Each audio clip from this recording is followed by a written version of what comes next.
Hello, my name is Gary Zubinski, and this is part 6 of the Introductory Complementary Python series where we teach you all about Python. And today, we will be writing another program and we will be learning about conditional statements, followed by the next lesson, which will be loops. So before we begin, try this. Create a program to find the area of a rectangle and ask the user for the width and the length as parameters in your function. And then return the area of a rectangle in a formatted string. And what I mean by function is just a block of code. We'll learn about functions later. So now please pause your video, do this on your own, and then I'll show you how to do this on Kaggle. Alright, now that you're done with the assignment, we will now move on to doing this on Kaggle. We will delete all the previous code, and we could ask the user for the width and the length. First, we'll ask them for the width with the input function. Width is equal to input of what is the width, and then we'll ask them for the length. Length is equal to input of what is the length, and then we will make a variable called rectangle area, and we'll set this equal to the int of width. Or better yet, we could make the width and the length variables integers from the start so we don't have to do it later down the line.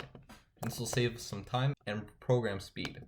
And now what we can do is width times length, and now this variable, rectangle area, will store the area of a rectangle.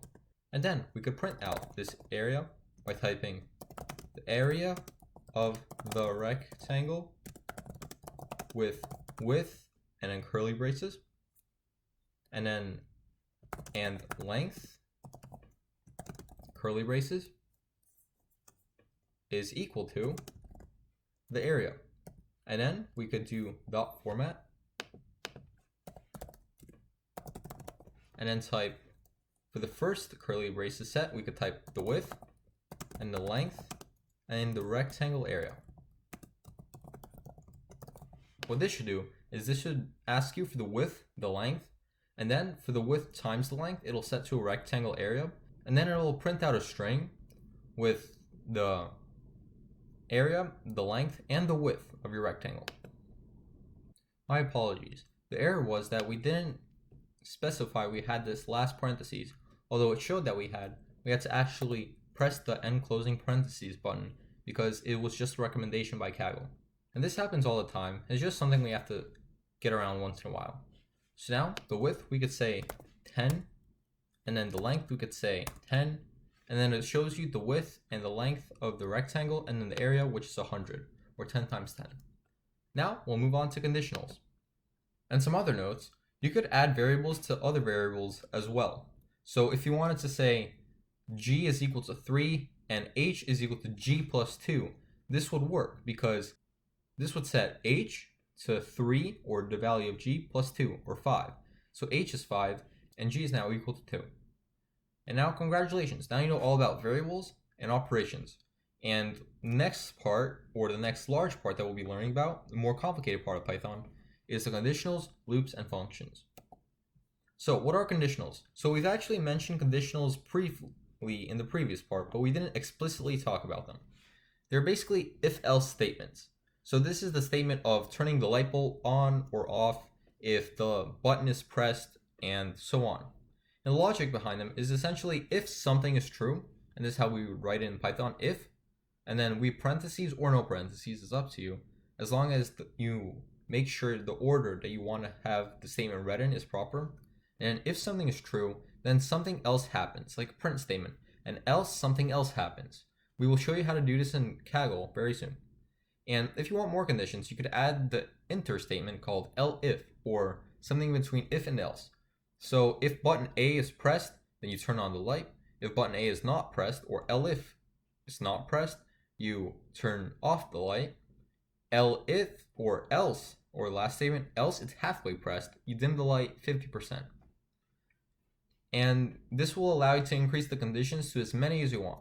You do not have to include these else statements, but they are highly recommended for readability, as you could just have if and elif, Or you could do if in a loop and then break it inside the if statement, or if it's not broken inside, then outside you could just write the else statement without having to put the else. We'll go over into that later if that seems a little bit confusing, but that's just a little shortcut we'll get around to knowing.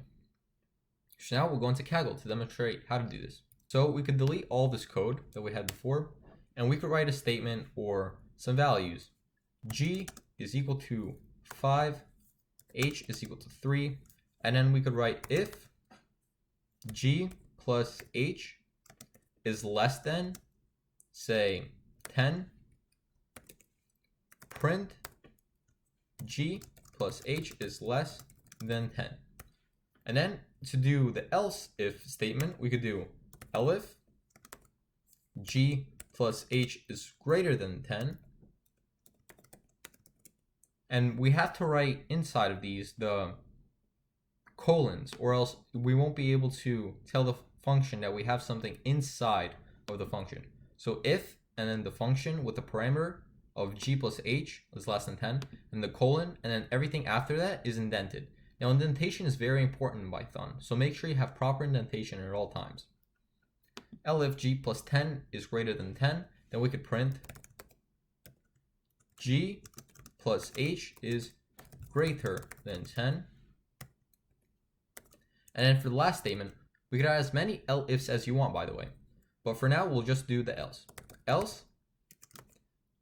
And for the else statement, we don't have any parameters because it's everything that's not a condition in the if or elif statements. So else print G is G plus H is equal to 10, because if G plus H is not greater than or less than 10, it must be equal. So then we close it off, and when we run it, you can see it's less than 10. It's the first condition.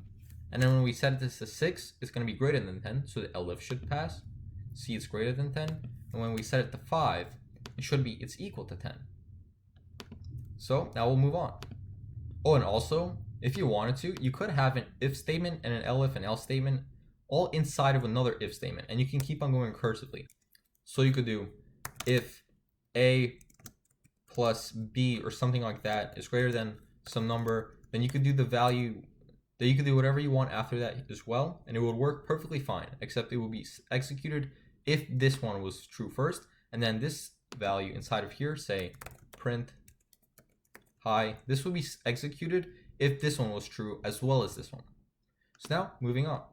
So as we stated before, the code inside a conditional will only run if the statement is true that is inside of the parameter.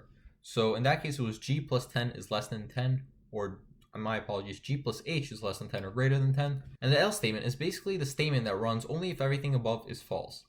And if you want to compare two values, you could do, say, A is equal to B, so you don't set it to A being equal to the value of B by one equal statement. This compares if the values are equal. And it's true only if only the two compared data types are exactly the same. We'll introduce this in the Kaggle kernel later down the road. And conditional statements must have a colon, as we said before, after them to make sure the insides are indented by one space. And indents are very important in Python. And now we'll just show you how to do the two equal statement in the Kaggle kernel. So here, if we wanted to do the equal statement, we could just write elif G plus H is equal to 10. And that would just return the same thing as the else, but we don't have to write an else. Else is completely optional, as you can see. But no errors returned.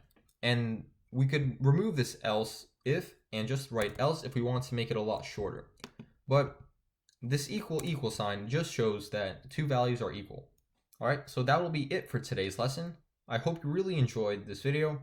More will be in the future. Thank you very much for watching. Please visit our Facebook, Instagram, Twitter, or other YouTube videos if you like this type of content. Sign up for our 2020 summer bootcamp in evolvecoding.com and use the discount code CODINGROCKS for a 15% discount.